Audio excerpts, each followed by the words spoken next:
result of other people's negligence for over 50 years here in South Florida. If you get injured as a result of somebody else's negligence, it can be a car accident, it can be a slip and fall, medical malpractice, negligent security.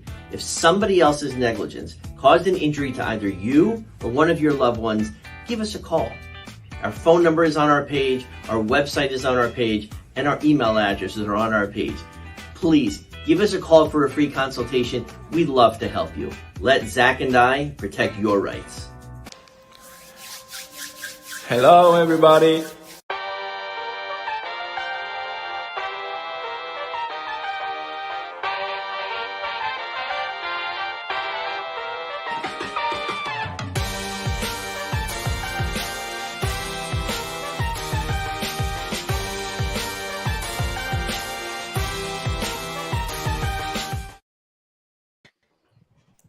Hello and welcome to this edition of FOF Live presented by Burger and Hicks. As always, you can check us out on Twitter, Instagram, wherever. Burger and Hicks will have their information down below. As you can see, we have a packed house tonight. It is a big series, some new faces the Marlins are going to see, and some old familiar ones. Should be a fun series as the Marlins take on the Pittsburgh Pirates. Again, full house. You have myself, Daniel, you have Kevin, Isaac, Eli, Nate, Alex Crushing joining us to predict this series against the Pirates. But the Marlins are coming off a series win against the Philadelphia Phillies, which may be surprising for some folks. A split? Wasn't it they won? Didn't they win 3-1? The Marlins won 3-1? 2-2. Oh, excuse me. I thought the Marlins won the series. I thought they won the series.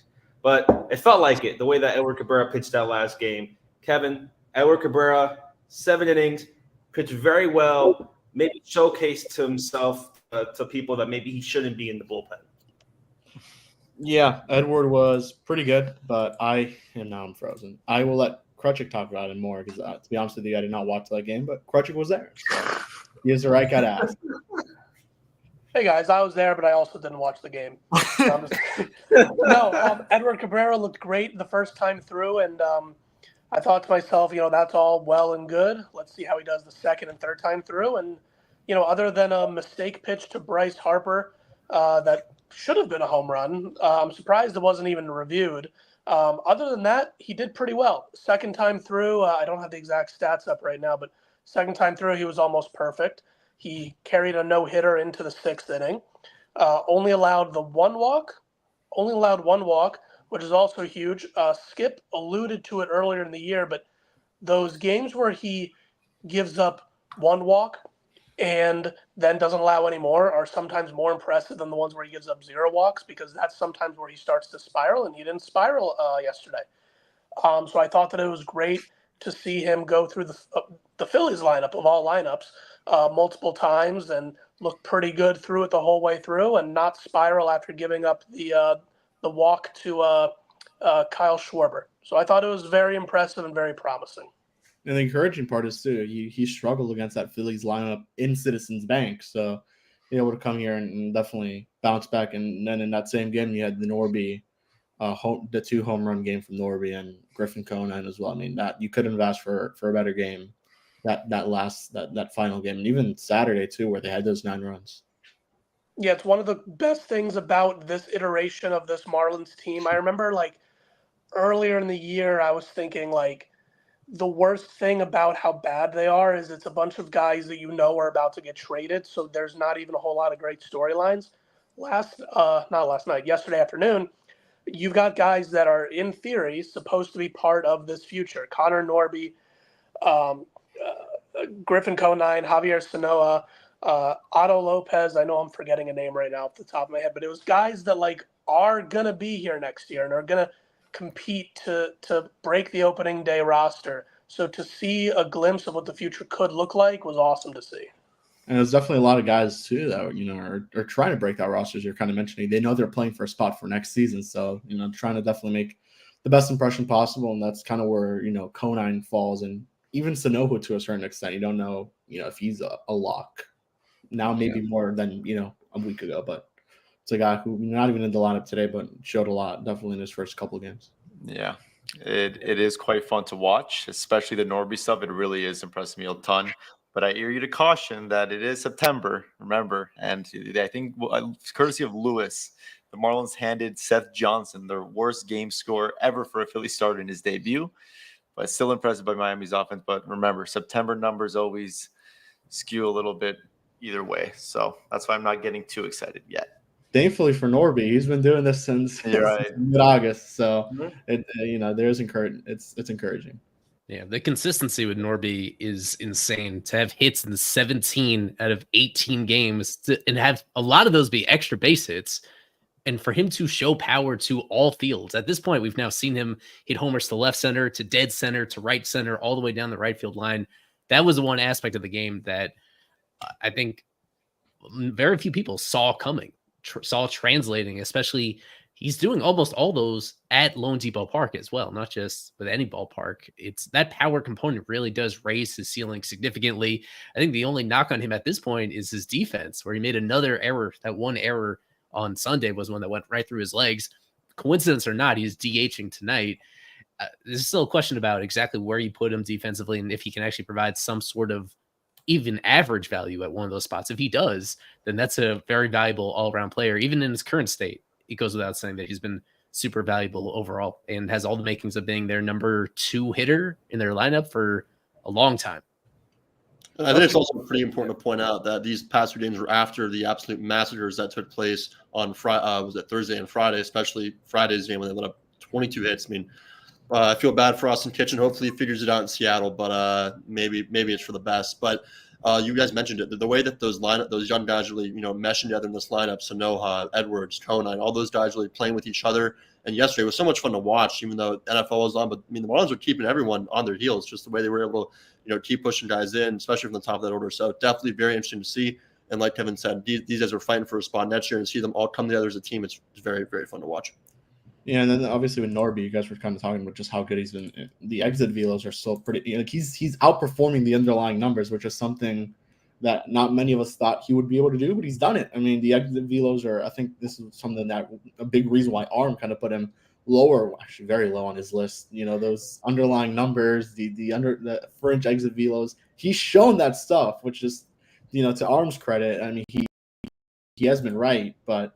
I mean, it's just been so consistent from Norby. He's outplaying it. You never know. I mean, at some point, it's not going to crash, but you're going to see those numbers kind of go down a little bit. But I mean, you'll still take, a little bit less production if you're getting what you're getting, like half of what you're getting right now from Norby, something like that. But he's been really good, and let's hope it keeps going. I mean, he seems like he likes hitting in this ballpark. I think Krutchik, I don't know if I think you guys spoke to him there, and that's when he said that he hasn't minded hitting on Lone Depot at all, and. It's for someone like him who, as Eli mentioned, has been able to show it, been able to show that power from all parts of the field, and that's primarily at Lone Depot Park. It's very impressive and shows that maybe he could keep up what he's doing for a little bit longer. Let me ask Eli this. We're talking about young players, and probably the young player that maybe has most people in question the way that he's been performing is Kyle Stowers, and recently how he's been hitting the baseball, has not had a hit since September 1st and only 2 hits since August 30th. What's wrong with Kyle Stowers? Is there anything that could be changed? And maybe this affects the outlook for 2025? It has really snuck up on people. I feel like he's gotten cover from the fact that Conine has come up and done well, that Norby has been great, that Edwards is healthy again, that Sanoa has come up. It has gone under the radar, as you mentioned, that he is slumping just as badly right now as he was at the start of his Marlins tenure, when people were very understandably concerned and critical of him at this point. As you mentioned, that's 5 straight games without a hit. It's a strikeout rate nearly 50% during that time, after having previously that couple weeks stretch that looked pretty good. So now overall you zoom out, and in his Marlins tenure, it's awful offensive numbers. It's hitting 173 with a 512 OPS. I think there is still a lot for him to prove, is what I should say. I think when he was acquired, just to contrast somebody like him and Conine, when Conine was called up versus when Stowers was acquired and called up, the expectations were a lot different from those two. And as Isaac cautions, I agree with this, you don't want to put too much emphasis on September production. With that being said, I do think that the way that those two perform as likely corner outfielders Stowers is playing center tonight, but realistically a corner outfield moving forward. As two corner outfielders who hit from the left side, who have promising power, who still have some questions about their hit tool, their performance the rest of this year, head to head, assuming most they're going to be playing pretty regularly despite their inconsistencies, that could go a long way in terms of determining where they stack up heading into 2025. As guys that both have minor league options remaining, that there's going to be somewhat of a competition down the stretch. And that's just another reason why this is still somewhat interesting to watch. Even when these guys aren't succeeding, why it's still kind of interesting. There are very few players in this situation that you feel are totally locked in as building blocks of this franchise moving forward. And Stowers is very much on that bubble, as is Conine as well, which is so I'm not going to say that there's not really a great solution here. I mean, Stowers is still very vulnerable with high fastballs in particular, both catching up to the velocity and especially when it's elevated. That's what really stood out when they acquired him. His discipline has gotten better this time around during this most recent slump. It's not as much as chasing outside the zone like he was earlier, but he's still somebody that is very beatable with fastballs right now. It will take some mechanical changes likely during the offseason to totally remedy that.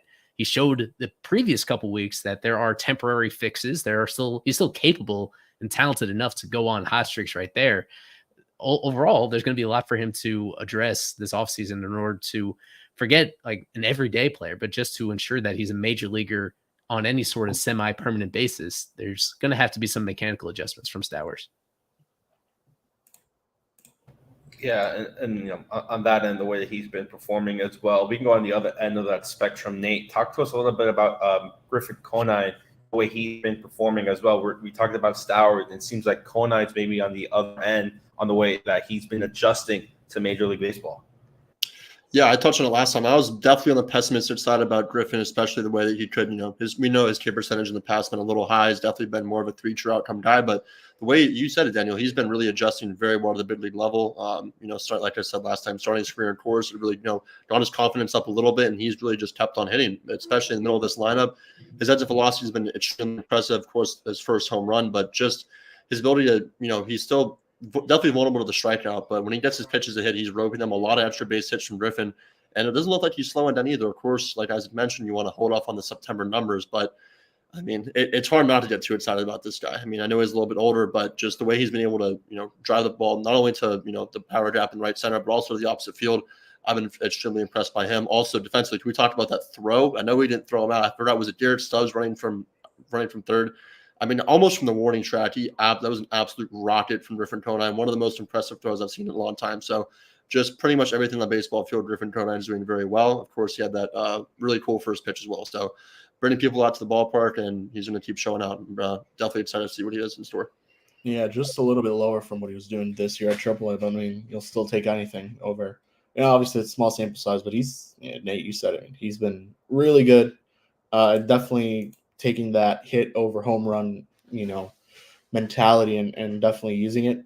Swing still a little bit slow. I was looking at it a little bit more up close, but I think that's just how it is at this point. You can't do much. I mean, I think our guy Hector was talking about it too with Stowers, so slow swing. But I mean, that's just going to happen with those type of guys who have unfortunately very high strikeout percentages. But Conine has definitely been adjusting very well, and he's making the case to stick on at least hopefully in 2025 as a fourth outfielder, and we'll see what happens during spring training. Would you guys rather have 2025 Conine or Stowers? Stowers.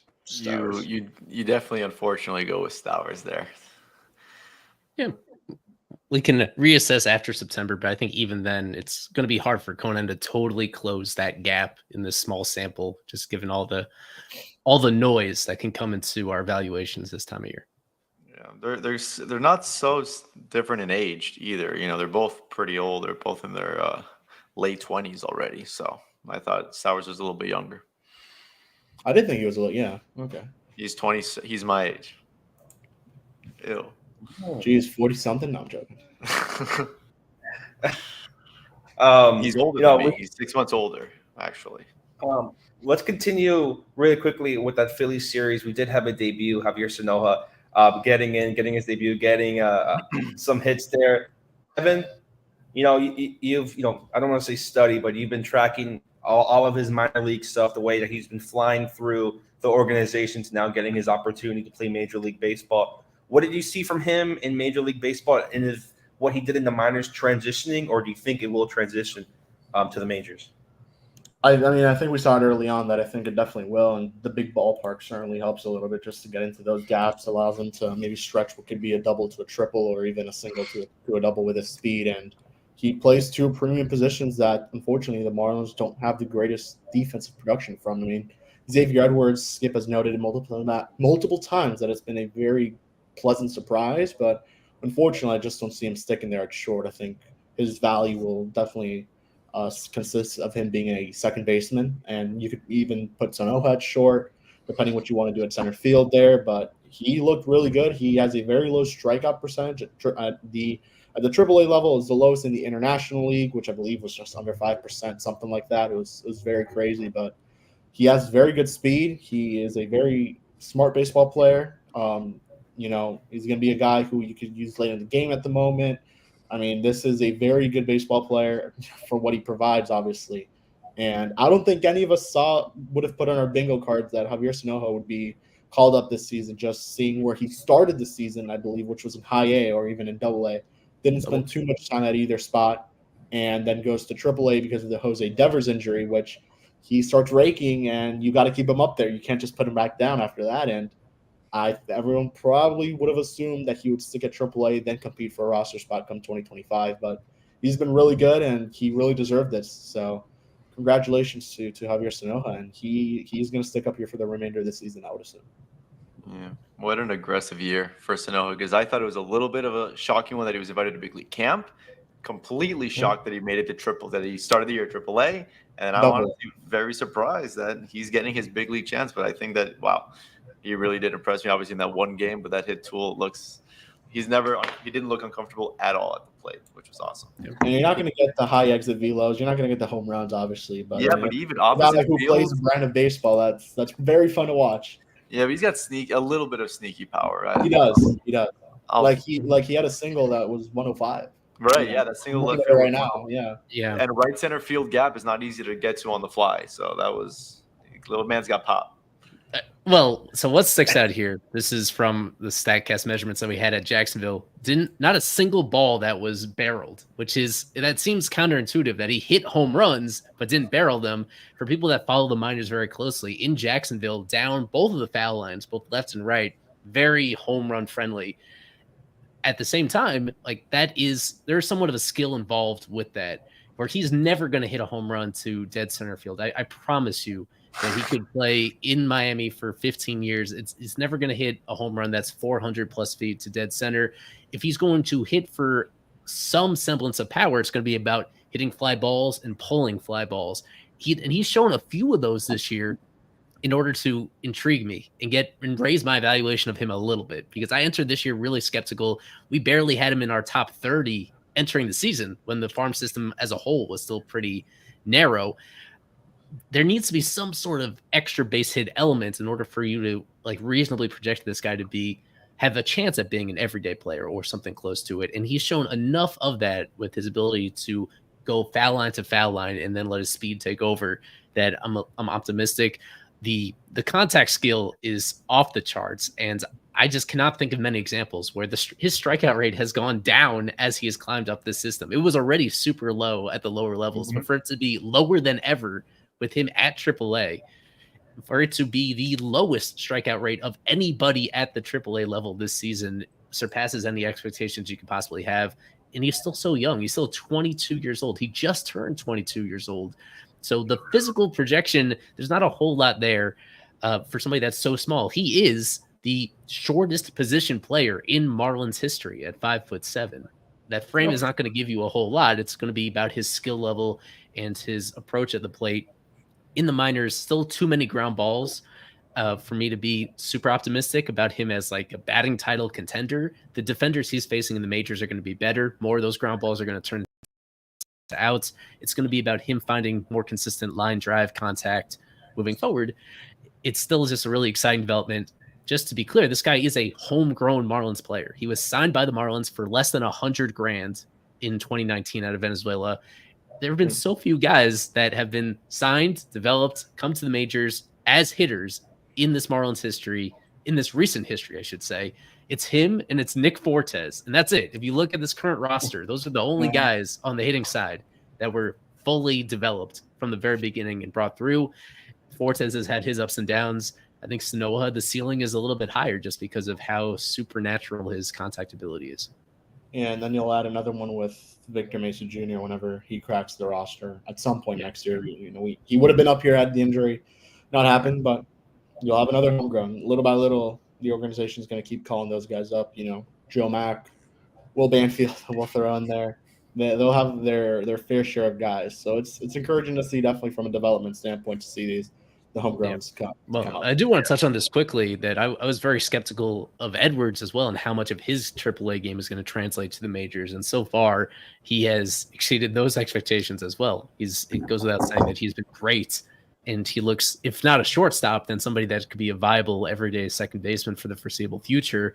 With Edwards, the speed is on a different level. It's a full grade higher. With Edwards, he's like a 70 runner. Sanoha is more 60-ish. And if you look in the minors, even his speed hasn't necessarily translated to valuable base running. He's still kind of immature. I don't know if immature is the right word, but I don't think his feel for the game is quite on that same level, where he's just not creating, at least to this point, as much value with his legs as Edwards is. And that's a pretty big element that gets Edwards extra infield hits, that gets him stolen bases and creates runs in that way. Sanoa does have more defensive versatility, and his unusual versatility to play both center and the middle infield spots. I would not say he's a great defender at any of those particular positions. So the value is just the flexibility that he brings from that regard. Yeah. So Edwards, I have to admit, I did not see him. It's difficult to project anybody to be a 300 hitter at the big league level, and he still has something to prove in that regard as well. The last thing I'll pull up here, I think I took a screenshot of it. We noted earlier in the year, Nate in particular did this article about how Jesus Sanchez was unlucky, how he was underperforming his expected numbers, and that was going to turn around at some point, and it did. Now we need to look at the other side of the spectrum. These are the luckiest hitters in baseball this season. Top 10, 3 Marlins in here. 3 of everybody's favorite Marlins are in here in terms of guys that are overperforming their expected weighted on base average. It's Connor Norby right near the top, Xavier Edwards pretty close behind, and then Jonah Bride right after that. Yeah. I think the most concerning one is Norby. I think Edwards, he's always going to be at the top of this list, even when, he's been there for a few years, because just all the amount of infield hits and the bullshit hits that he and Arise and guys like that get, I think he's always going to be at the top of this expected list because, still, it's valuable. But yeah, Norby is due for a decline, unfortunately. It is my way of saying that, as impressive as Edwards has been, I would hesitate to totally buy in on him as an everyday player at this point. He's got off to a great start. He's checking a lot of boxes, but it's still a pretty small sample right now. While he could overperform in some regard, when you're all the way at an extreme end of this list, I think I would hesitate a little bit before penciling him in as like a building block for this future right here. It's been a great development for him. But that's the thing with this. We're still dealing with kind of small samples, and most importantly, you just need to give the league time to adjust. The league finds really clever, frustrating ways to exploit what you want to do as a hitter. So you just need more reps to get totally sold on anybody in this position. Was there rivals last year? Last year, probably. You see he's not there this year at this point. I'd have to pull it up. He is somebody that he's probably top 20. Right. Really quickly before we get into breaks and flip fish and all that, I want to hear from Alex Kruchik. I know he was at the game about Javier Sanoa, talking to him, what he said. Just a little bit of what he mentioned, getting his first career hits and getting to the majors and his quick transition, like Kevin said, from AA to now Major League Baseball. Yeah, I didn't get the chance to talk to him much yesterday, unfortunately. I do know that I don't believe he got the ball from his first hit. I could be wrong about that, but I don't think he got the ball from his first hit. I think he got the ball yesterday. Or no, rather there was one ball that he didn't get, but he got the ball from yesterday for his first hit. But The one from that pinch hit, I don't think was that. I don't think that was considered a hit. right. So I don't think he got that ball. There we go. Let's So get he a got the closer- first hit ball. Great shirt. Um, Take a closer look. Yeah, What'd you say? Carter needs a closer look.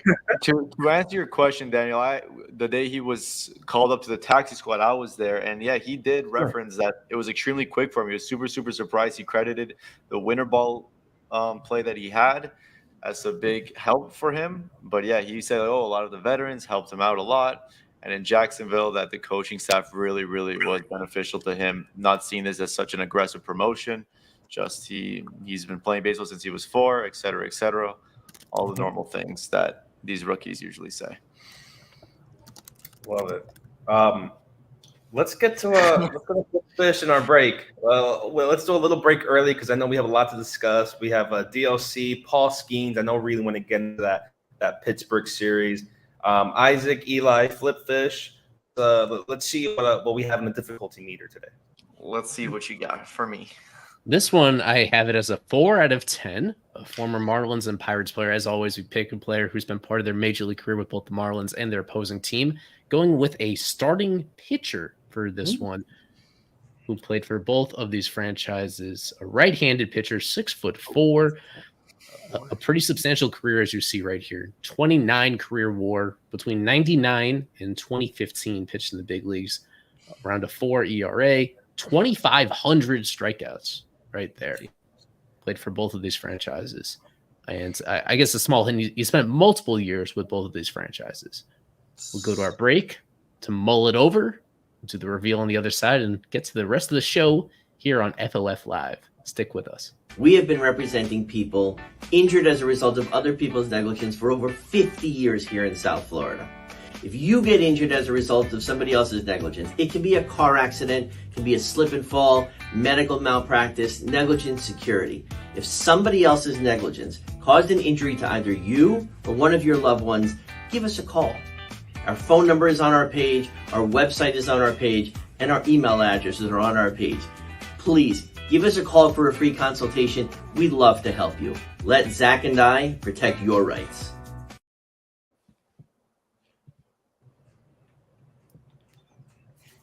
I think it was a fairly easy Eli in terms of that. I think the answers are, yep. Yeah. Good job by EJ as well. And I know Nate was able to figure it out. Started his career with the Marlins parts of 6 or 7 seasons before hitting it big in free agency with the Blue Jays, and then eventually made his way to the Pirates towards the end of his career when he was still pretty good. Was he an all-star with the Pirates? I believe like his last season he was an all-star. Well, I mean, He was an all-star in 2015, yes. Yeah. good memory. I remember that. Let's go from one Pirates all-star pitcher to another. Let's talk about this pitching matchup, including with Paul Skenes. I feel like that's really what most people maybe on here want to talk about. How the Marlins are going to handle Paul Skenes. You could say easily one of the best pitchers in baseball, maybe the best in the NL, top 5 maybe in baseball, just the way that he's been performing.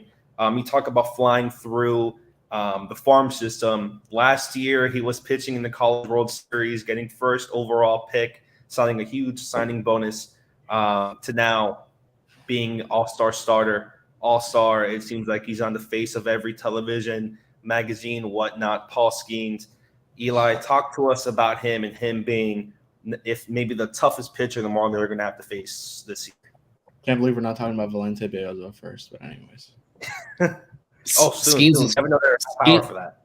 Since Skenes was called up in mid-May, it's a 2.13 ERA, and that is the lowest ERA in baseball during that span for any starting pitcher. So he has exceeded the hype, if that was possible, during his time up here. It's just been how unhittable he is while still having decent control, but being able to miss bats against both lefties and righties, and also being able to do it somehow relatively efficiently too, where he's had a handful of starts where he's worked into the 7th inning. He's had a couple long no-hit bids. He had one where he was removed with a no-hitter after 7 innings, if I remember that correctly. Yeah. Yeah, it's really close to being a perfect pitcher. And for somebody doing this as a rookie, absolutely astonishing. Fortunately, knock on wood, he's been healthy. And fortunately for the Marlins, they have not shut him down yet So at this point, he's pitching more innings this season than he ever has before. And yet he continues to pitch on a relatively consistent schedule. And he still was able to go. They're not giving him the Garrett Crochet treatment or anything like that. He's still, even at this stage of the season, if he is pitching well, he'll go into the 5th or the 6th inning, if not a little bit longer right there. And I don't know exactly what to expect from the Marlins, because it has been such an interesting plot twist that they are so much better offensively without some of their big name hitters than they were earlier in the season with those hitters. Like, their runs per game is up almost a full run post trade deadline compared to pre-trade deadline right there. They have guys that work a lot of deep counts, and now they have Norby in particular, guys emerging that still hit for power to actually drive those runs in and put up crooked numbers, all things considered. So the lineup tonight, as we'll get to, is close to full strength, given what they have available to them at this point, with Edwards, Norby, Berger, Sanchez, and Bride right there. And then even we might get to Otto Lopez as well. He might be my secret weapon for tonight. Otto Lopez, under the radar, has been really consistently productive right here. With Skenes, what gets your attention is the fastball velo, very consistently upper 90s and frequently in the triple digits. What has made him so dominant is his splinker, that 94, 95 mile per hour pitch that's a hybrid between a sinker and a splitter, that it just misses bats, and he's able to locate it so precisely right below the knees and right over the plate. As long as he's getting ahead in counts, like, there's just nothing you can do against that splinker in order to keep yourself alive and extend innings.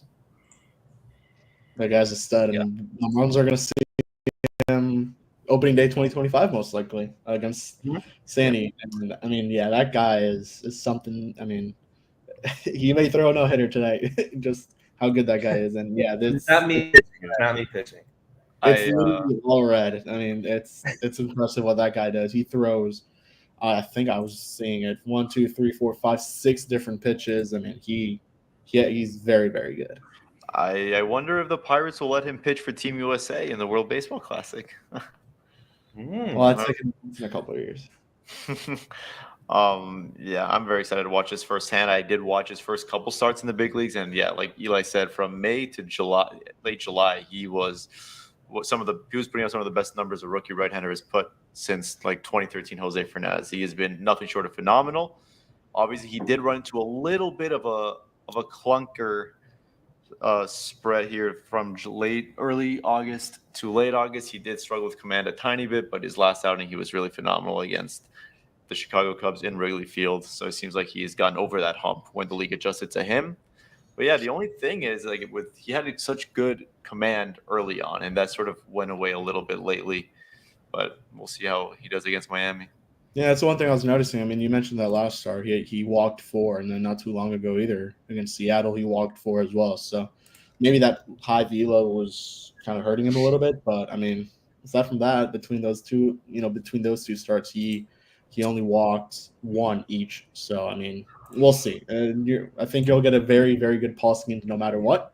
And and I mean, you have Griffin Conant and Kyle Stowers in there who are probably going to fight at the fastball up way too much. So he's going to have for sure strikeouts there. But then that's at least 4 Ks right there for Skenes. So I don't know if you guys want to take Skenes over in strikeouts today. But yeah, regarding that comment, I'm a little bit sad that the Pirates didn't have a better second half. I thought that they were one of those quiet teams, and if they bought a little bit, they could have maybe made it and made this Skenes things a little bit more worth it. But as of now, I don't know how many starts they're going to let him have from here on out. I don't see the point.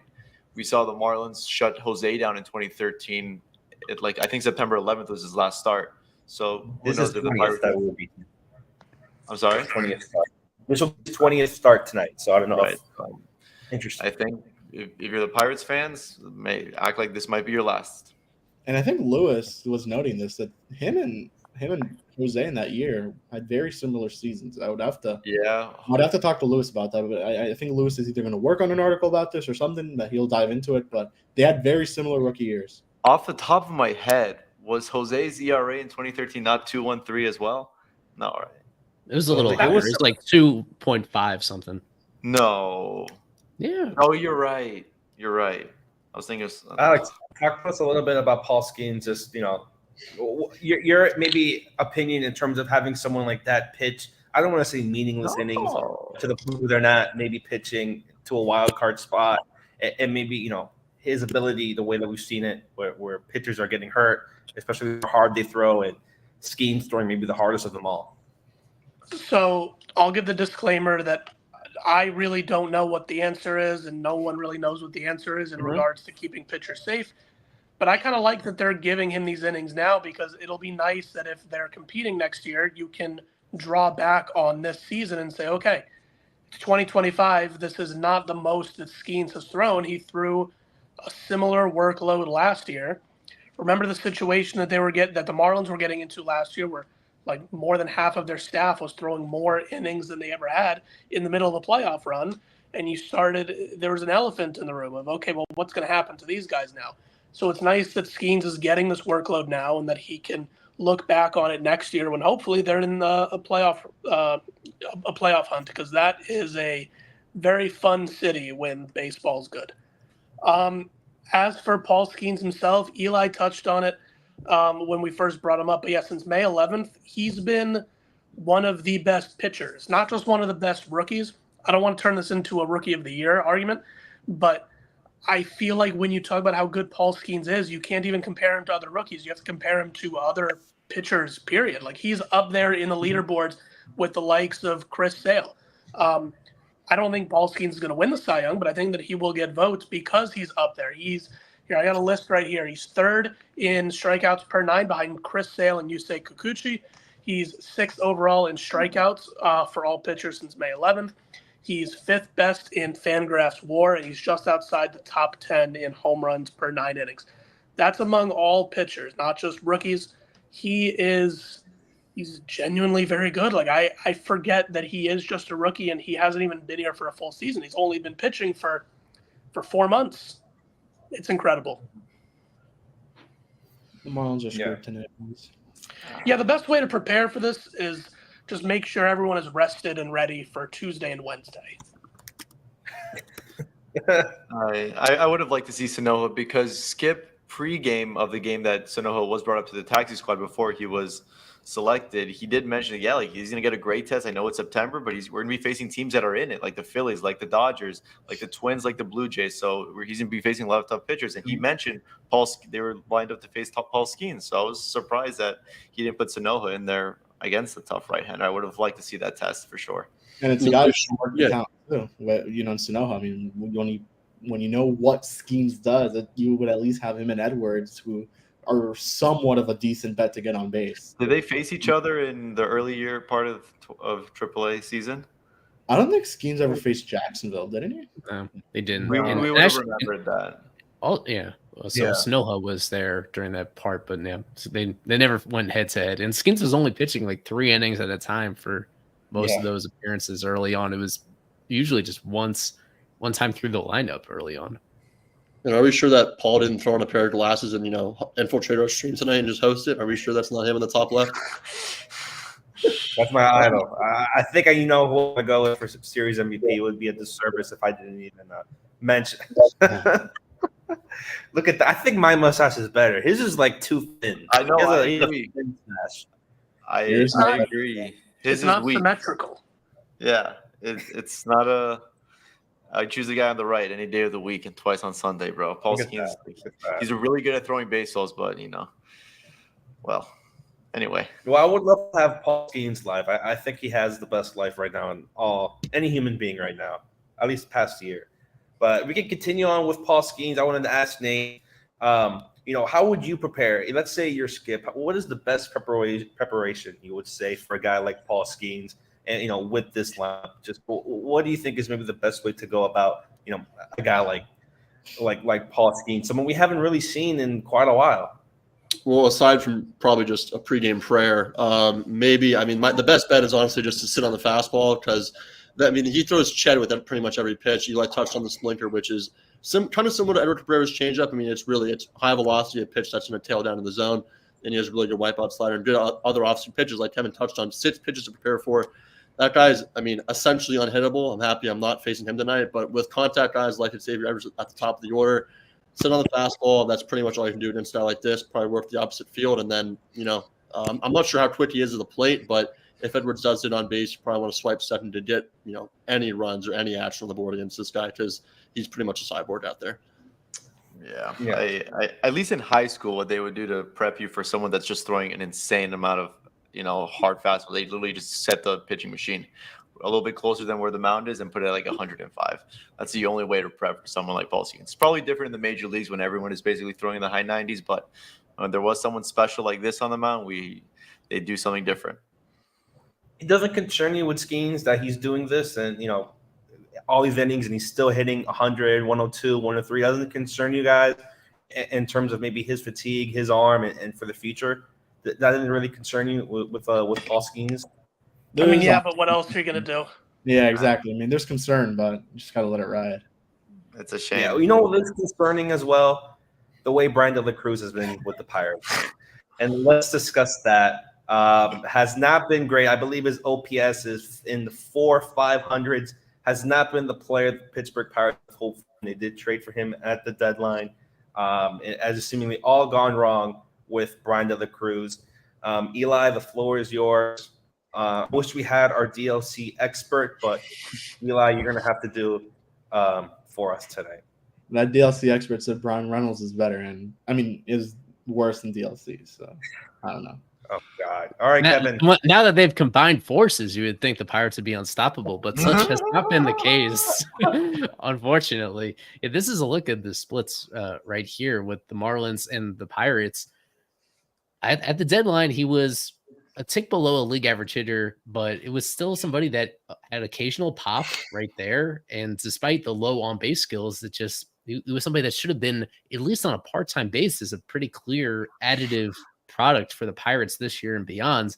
And you see the slash line, not just a 204 hitter, but the OBP beginning with the 200 and the slugging beginning with the 200. The slugging is the red flag. I don't know what happened to his power for him to have only hit one home run in his first 31 games with the Pirates so far. So the combination of that, for his discipline to be even like less than ever at this point, to have drawn only a couple walks over this entire span, a 1.7% walk rate, only 2 walks he's drawn over the course of like a month and a half.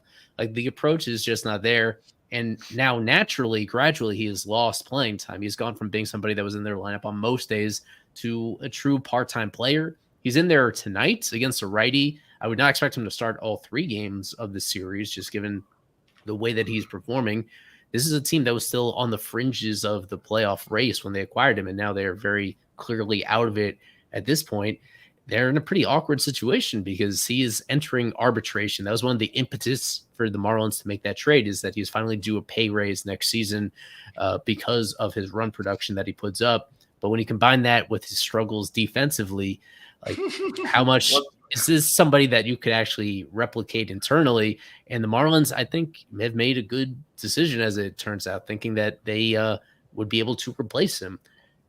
But at that being said, even at being a streaky player, this is the length of this slump at this point is kind of unprecedented in his young career. For him to go over 100 plate appearances, while, as you see, a 33 weighted runs created plus, league average is 100. For him to be a third of a league average hitter, for somebody that's as talented as he is, who should be theoretically in the prime of his career, you got to feel for the Pirates. In terms of what the Marlins got back, to remind people, they got 2 players in return. They got Garrett Forrester, who went to low A Jupiter. Nothing special. A player that has some versatility to play the corner infield spots as well as catcher in emergencies. We'll see where he goes.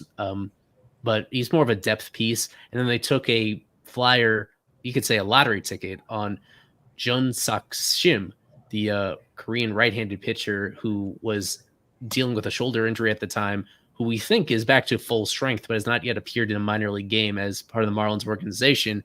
That will be a long play to see whether or not he mounts to anything, but really gifted stuff if he is healthy. For the Pirates just to get such a negative player, for somebody that's so far below replacement level, I would think that they are going to still hold on to him next year and to swallow that pay raise, and just to hope that he just turns back to being who he previously was, to be a decent 4th outfielder and a valuable pinch hitter at times. But just an immense disappointment across the league. you can't find a whole lot of other deals that have gone this poorly for the team that was in a buying position at the deadline. Hey man, look at Trevor Rogers. He's not AAA. So Yeah, Yeah, the Marlins are on the good end of a couple of steals. yeah. Mhm. Just Right, so sure. you guys are aware about really quick with De La Cruz. He was traded. He made his debut with the Pirates on July 31st. He didn't record his first extra base hit until August 22nd. It was unreal. Over a And month regarding later. the walks, he has not drawn a walk since August 17th. Almost a full month of playing. He has not drawn a walk. It's just been such an aggressive approach because you're also looking at the 30% strikeout, which he wasn't doing in Miami, and he has never done in his career with any, in his time with the Marlins. So it's very concerning. I think it's just him trying to do a little bit too much, and he just has continued, unfortunately, with that trend. And obviously, he's being, I guess, to a certain extent punished for it with less playing time, and it's hurting him. But I do think with a full off season to adjust. I mean, honestly, you would have thought that in this ballpark, which is a lot more hitter friendly, he would thrive and hit for at least some more power. Just hasn't come along. One home run, which is insane. It is weird because his line drive percentage has gone up, but his hard hit percentage is almost down a whole 10%. It was 43 this season in Miami, and now it's down to 34 as a member of the Pirates. So it is kind of weird. His power has kind of just evaporated. But as PJ mentioned in the comments, DLC his time in Miami from way back when he started in 2021. The guy is peaks and valleys. He's going to be really hot. He's going to be really cold. It is kind of sad to see that he's been pretty much freezing cold since he's been in Pittsburgh. But I don't know, man. It's weird that his power has just kind of just vanished just like that. And De La Cruz, he's never been someone to get on base, but still. So you get 222 OBP with the Pirates, 274 slugging. What you have is a 2024 Tim Anderson slash line, and that is what the Pirates are getting from Brian De La Cruz. Yeah, less than 2% walk rate is absurd. That was jarring to look at. 2%. He has not drawn a walk. God. Like, it's insane. If there's a series for him to get it going again, it's this one. Yeah, Bellozo's not going to walk him. That's for sure. He's not going to draw a walk against Bellozo. They have Aller and I don't even know who the third pitcher is, but yeah, he'll have a chance. The Marlins were in Citi Field the last time Brian De La Cruz drew a walk. Jeez. Well, we'll see what happens. Let's look at the lineups and see a little bit where we could pick and choose from the Marlins and the Pittsburgh Pirates to see how interesting it is for this first game. Let's start with the Pirates, then we'll move over and go long form into Miami. You mentioned Brian De La Cruz. You got Grandal is there. Brian Reynolds, Nick Gonzalez up top. Kevin, I want you to talk to us about O'Neal Cruz because this is a guy starting off with a shortstop. They had him at shortstop. Then midway through, just a month or a couple of weeks ago, they moved him center field, and it seems like that will be his full-time position moving forward. Are you with that assumption, or not maybe assumption, but the move for O'Neal Cruz going from shortstop to center field? How do you feel about this, and do you believe that can be the right decision for them? I mean, when you're 6'7", it definitely helps. And he had just, unfortunately, been struggling at shortstop. I mean, last year, -1 DRS was less playing time, obviously. And then this year, where they really put him out there for a decent amount, I mean, he just struggled. -9 DRS just wasn't good. Maybe the move to center field will help. I'm not going to say he's going to be one of the best in baseball, but, I mean, he definitely has a good arm. And, I mean, the height definitely helps. It's just a matter of how fast is he going to be out there. And that's definitely something to kind of keep in mind where, as tall as he is, which, you don't really get too often. He has stolen 21 bases this year. I guess the speed is there. So we'll see. I think this is a fair transition. I wouldn't be surprised if maybe later down the line in his career he goes to a corner spot, which maybe he would benefit a little bit more. But right now, it doesn't hurt to try him out where he is and see what that experiment looks like. But definitely interesting that it took him this long to do it, especially after, all the struggles. But to their credit, to the Pirates' credit, he was injured. So they really couldn't see too much from him last year, at short. And they got a better sample size this time around. To remind people, Pirates were in on Jazz Chisholm Jr. at the trade. They were, yeah. He was heavily in there, presumably to play center field. That was a position, their main weakness those first 4 months of the season, just getting no offense whatsoever from that spot. And now they move Cruz there. It's fascinating to go to an alternate universe. If they have Jazz, do they end up keeping Jazz in the center? Do they end up moving him somewhere else? it would be a fascinating alternate universe if they were the ones that ultimately got that deal done and what that would have meant for O'Neal Cruz and the rest of their organization.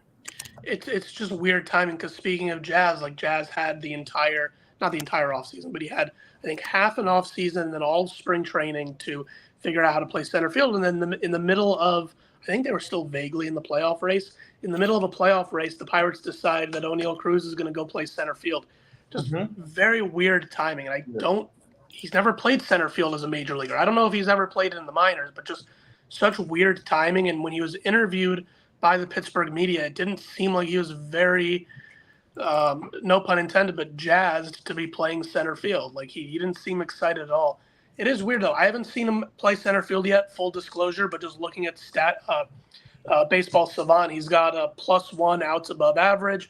He's got a 94% success rate and a 90% estimated success rate. So he's actually doing better than expected based on his chances. So it'll be interesting to watch with my own two eyes, but just such weird timing. Yeah, very interesting enough there. You know, we've seen the cannon he has at shortstop, but again, he's 6'7", so maybe leads advantageous ability to catch the ball there in center field. Nate, I want to also go to you in terms of this Pirates lineup. You know, there are some other guys we're not really seeing here. I know I saw in the chat there with TP, he mentioned Brian Hayes, not in the lineup there.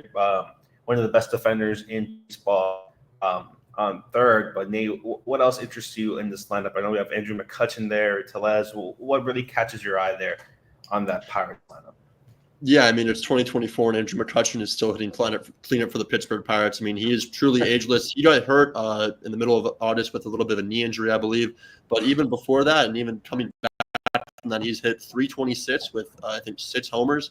I mean, you really can't talk too much about that guy. I believe he's a future Hall of Famer. He's still pretty solid defensively. He's a little bit up there in age, but he's still so much fun to watch, especially with this kind of a mentor now to this the young guys in this lineup, such as De La Cruz and O'Neal Cruz, of course.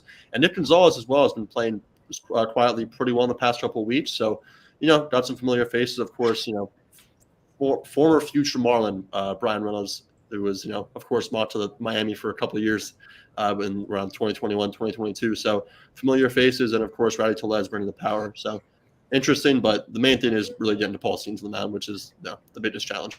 Not to harp on Brian De La Cruz, but I can't emphasize enough how surprised I am at his struggles. I really thought that in this lineup, behind someone like Tellez and, you know, surrounded by at least some poppers, that you'd see lots of hit. And boy, he just stinks, man. It's a shame. It's terrible. And I don't know where he's playing defensively mostly. If he's playing left field, that's not an easy left field for him to play.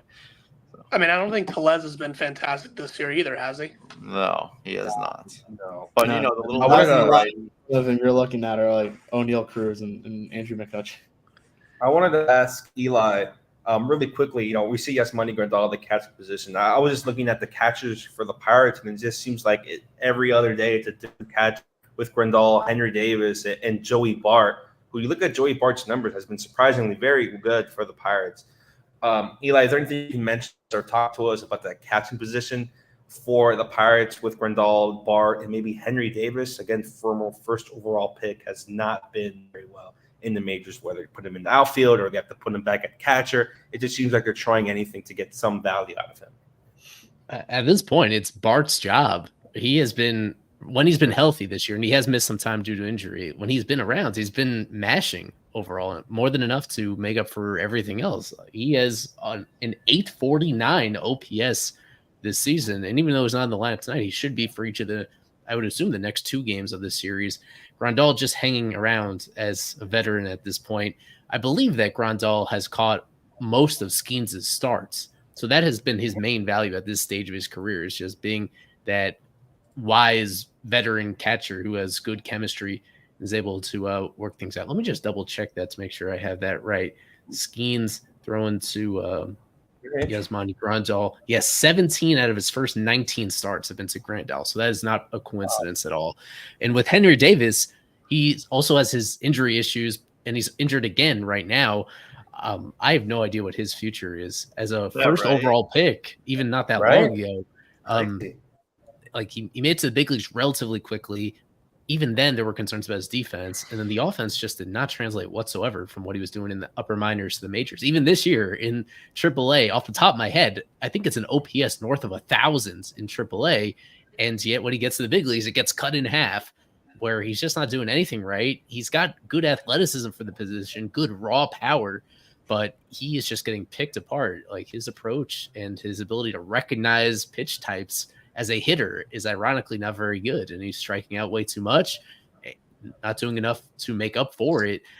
They also have another catcher coming back from injury next year, Endy Rodriguez, who I think is at this point got to be a better all-around player despite his lack of major league experience at this point. I don't know what the future holds for Henry Davis. He seems like by this time a year from now, he might not even be in the organization. He might not be in the majors for any organization. And it'd be a pretty rapid fall for somebody that was so highly regarded as a prospect. He's gotten now a couple pretty extended looks at the big leagues, and he has just not paid it off. It is a big head scratcher for sure.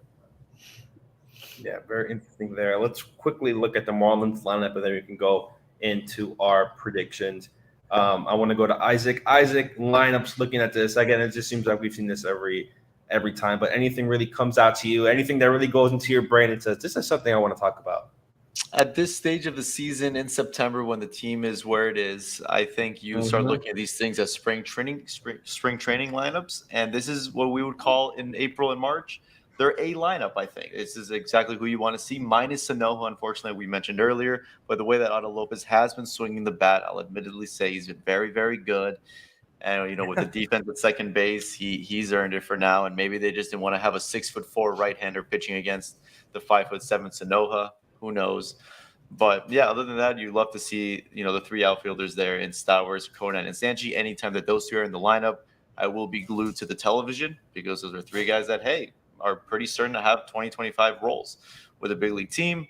And Edwards Norby, I think that's got to be one of the more exciting 1-2 combos that this team has had, even more than last year. I think it's one of the more pleasant 1-2 guys that they've had at the top of their lineup in a very long time. So anytime the lineup looks like this, they've got a chance to win, even against Paul Skenes.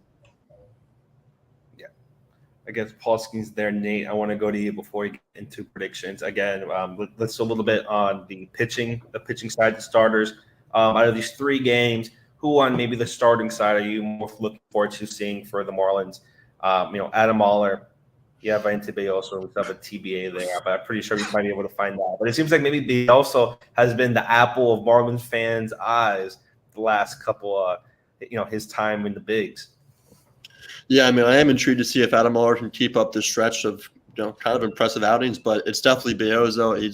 He's masterful, honestly. I think Skip called him a wizard after his last start, just how he barely misses barrels. And if you look at it, Belloso versus Skenes is pretty much like they're complete opposites of each other. You find Belloso throwing like low 70-mile-an-hour curveballs, and here comes Skenes throwing 95-mile-an-hour off-speed pitches.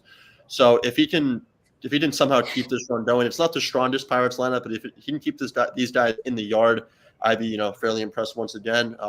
It's just going to be very interesting to watch, two completely different pitching styles go at it tonight. And I'll go back to Isaac. I know Isaac's not the biggest fan of Otto Lopez, especially as of late, but since the start of August, that guy is hitting 296, only struck out 26 times and has 11 walks. So he's looked much better. He's not really striking out too much. He's getting on base a good amount. And we all know how poor he was, after probably the first month when he looked pretty good, but pretty much just a try out for a roster spot next year, as he touched on. So hopefully he can keep it going. Good last time, we all know that. So hopefully he keeps it rolling here in Pittsburgh. And I know we have Sorry, Mr. Kevin, but I know we have predictions, and I might get burned for this one. I'm willing to bet you that Valente Belloso outperforms Paul Skenes tonight easily. I think it's someone flip it. Excluding strikeouts, but Belloso will allow less runs than Belloso. Oh yeah, You've got to call the number. You got to call the number. This lineup, dude, I think this lineup is perfect for Valente Belloso to face. I think it's worth noting that final game with the TBA that could be Adam Major, maybe. Maybe they don't have McCacken goes after on that first game against Washington, so maybe just maybe that could be him. There's a TBA there. So. Your guess is as good as mine because they're just running out of options. It could be a bullpen game with the expanded roster that they have. I don't even know everybody that's on the 40-man roster right now. I think the likely scenario is they just couple things together. A couple endings of Anthony Veneziano and a couple endings of Xavier Curry. That is my prediction for the TBA is that it's Johnny Holstaff. Oh boy. I hope to be Well, surprised. we would have known if it was Mazer or something by now. Right. Yeah. Maybe. Speaking of staff, let's get our staff predictions for this series. Eli, let's get the music going. This is prediction time. I don't want to like toot my own horn here, but I'm really good at this. Capital. I want to hear the leaderboard. Eli, just take it away. Daniel Rodriguez has been usurped from the top spot very quickly by one of our super subs. Just 1 point off of the lead to this point. As you see, a bunch of us still in the mix. Nate now a point ahead of me. I went with a series split. No, I went with the Phillies winning the series last time. So the critical segment of the population that went the series split made a big difference here in the standings so far. Our staffers, our super subs, our stream guests play along all season long. And as we come down to the wire, still a handful of people still mathematically alive. 6 series still to go. But at the same time, that is limited time to make up ground in this scenario right here. So let's, without further ado, hear what people have in mind. We'll cue the music. Hey, Go ahead, Daniel. as always, Mr. Kevin. What the I'm hell? going first today for sure because I'm going to go with Marlins taking 2 out of 3, but I'm going to go with Paul Skenes as my MVP. Oh, that seems like going to be the popular choice there, Nate. I think the Marlins will take 2 out of 3 as well. Something's telling me maybe they won't get to Paul Skenes, but I feel like they might get to the Pirates bullpen. Skenes MVP. I haven't gone with him in a long time. Give me some credit, Mr. Xavier Edwards. He had a little bit of a cold stretch coming off the IL, but he's going to do well in this pitch. Okay. Isaac. I'm with Kevin. I think the Marlins are going to take 2 out of 3 here, and I'm going to go with Xavier Edwards as well. Ooh, Eli. The Marlins are getting swept in Pittsburgh these 3 games. The Brian De La Cruz Revenge Series. I do not have DLC as the MVP. I have Rowdy Tellez, who we didn't talk about enough, has really dug himself out of a slow start to the season, quietly been very productive power hitter over the last couple months, and I think he hits a couple bombs against Marlins pitching over these 3 games as the Pirates take all 3 of them for themselves. Okay, no. I think from concern, I think the Pirates take 2 out of 3. MVP. Who else am I going to choose? I got to go with myself. Paul Skenes, MVP, and last and certainly not least, Mr. Alec.